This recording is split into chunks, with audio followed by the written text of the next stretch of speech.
This verse has been used to justify hitting and punishing children, offering negative consequences for negative behavior since the beginning of time. And I'm going to share with you what this book actually says.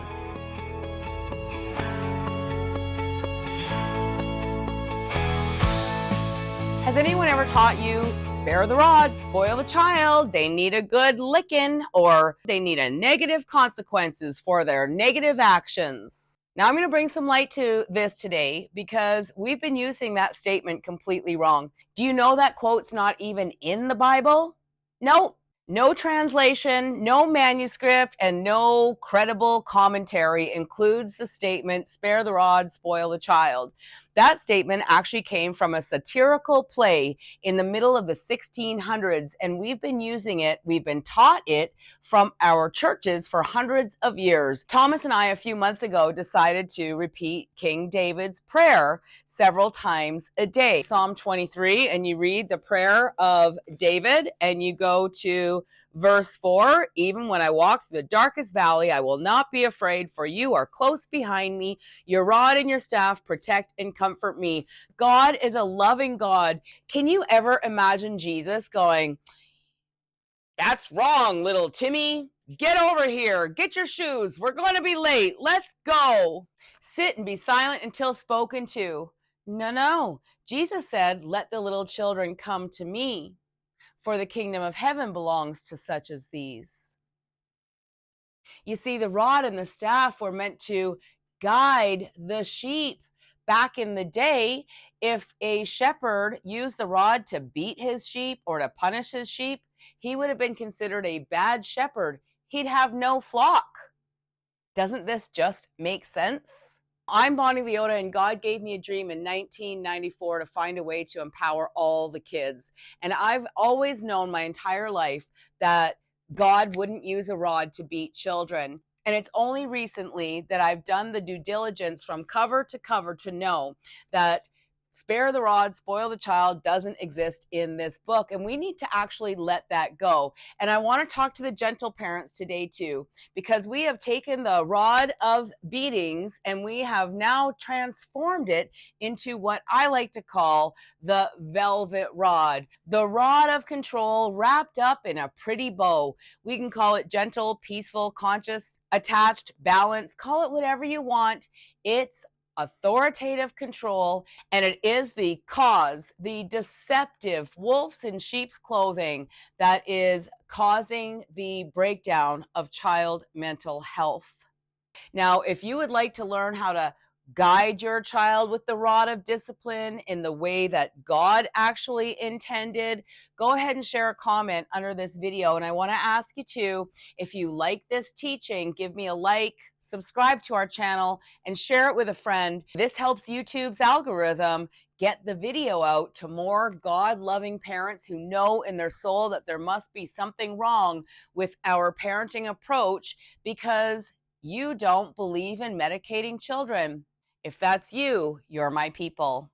Now, I want to finish up with this. Corinthians chapter 13. We hear this chapter read at every single wedding, but have you ever considered what this chapter means to you as a parent? It says, if I could speak all the languages of earth and angels but didn't love others, I would only be a noisy gong or a clanging cymbal.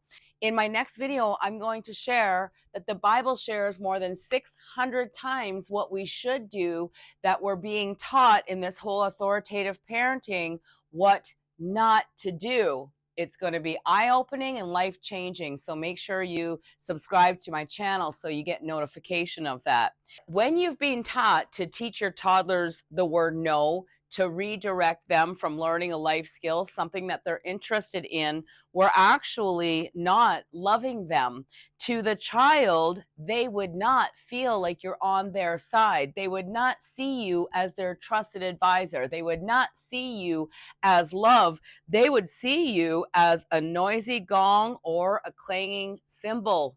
Yes? Is there anyone in your life that stopped you from doing the things you desired to do when you were a child, that you just saw them as your enemy? Is that how we want to be raising our children?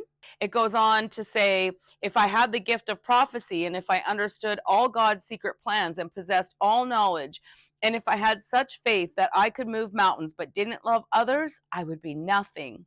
If I gave everything I have to the poor and even sacrificed my body, I could boast about it, but if I didn't love others, I would have gained nothing.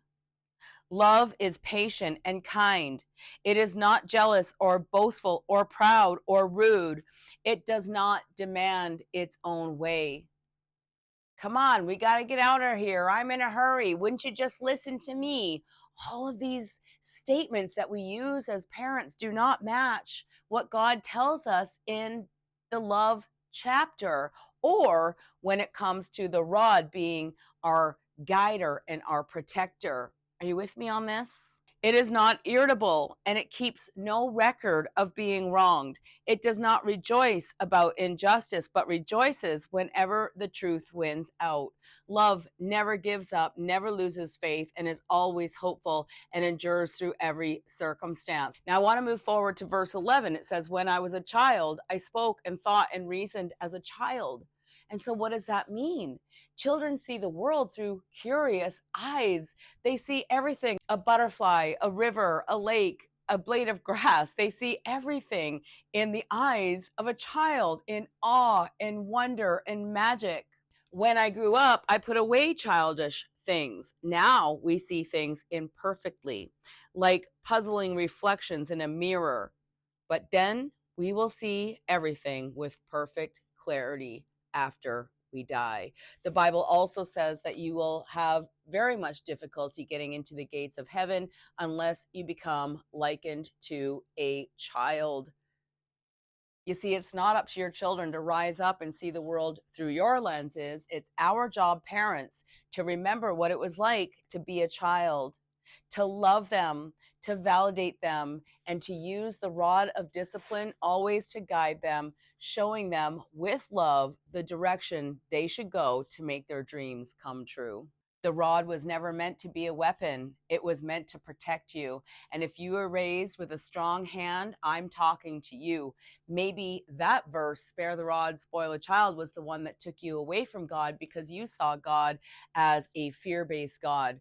That's a lie. And right now, Thomas and I are putting together a book called Parent in Love, in the vibration of love, in the love energy of the Bible, the truth about what the Bible said. We're going to go from cover to cover, and we're going to make a case for raising champions in the way God actually intended. If you want to join the waitlist, go ahead and share a comment right now below with your name. And as soon as the waitlist page is ready, I'll get you a link to that.